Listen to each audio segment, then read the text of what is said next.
एक वाटी मटर घेतले, त्यानंतर मिक्सरच्या भांड्यामध्ये आपण मटर टाकले आणि मग आलं आणि लसूण टाकून 2 मिरच्या आपण कापून त्याच्यामध्ये ॲड केल्या.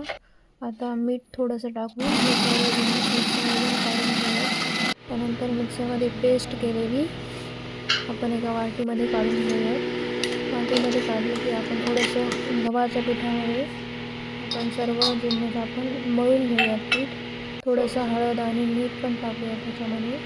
ते सर्व पिठाचा गोळा तयार करून टाकू आपण.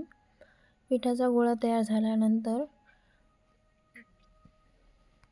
पिठाचा गोळा तोपर्यंत तयार होते तोपर्यंत तुम्ही सबस्क्राईबच्या बटनावर क्लिक करून टाका आणि व्हिडिओ आवडल्यास नक्की लाईक, शेअर आणि सबस्क्राईब जरूर करा. आपण पिठाच्या आता गोल गोल करून त्याला छानसा आकार देऊन त्याचे लाडू तयार करून घेऊयात. पुऱ्या तर सर्वच जण करतात, पण आपण लाडू बनवून घेऊयात. लाडूचा आकार आपण हार्ट शेप आपण आकार दिलेला आहे.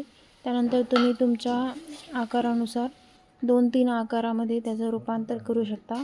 इथे मी गोल पण आकार करून दिलेला आहे, सर्कल पण केलेला आहे मी इथे. त्यानंतर सर्कल आपण 2-3 आकार तुम्हाला जसे जमतील तसे तुम्ही करू शकता. लाडू झाले. आता मी पुऱ्या करणार आहे. याच्या पिठाचे आपण 4-5 काप करून घेऊयात. या कापाच्या मी पुऱ्या लाटणार आहे. थोडासा तेलाचा वापर करून आपण पुऱ्या लाटून घेऊयात. त्यानंतर ह्या पुऱ्या आपण तेलामध्ये तळून घेऊयात. लाडू आणि पुऱ्या आपण तेलामध्ये तळून घेऊन मस्त खुसखुशीत होणार आहेत ह्या. आणि ह्या गरम गरम आपण पुऱ्या आणि लाडू आपण मस्त खाऊयात.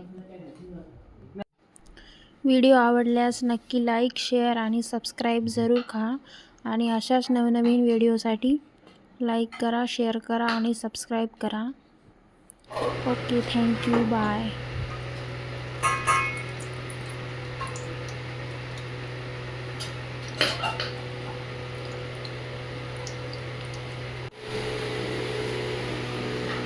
Thank you for watching.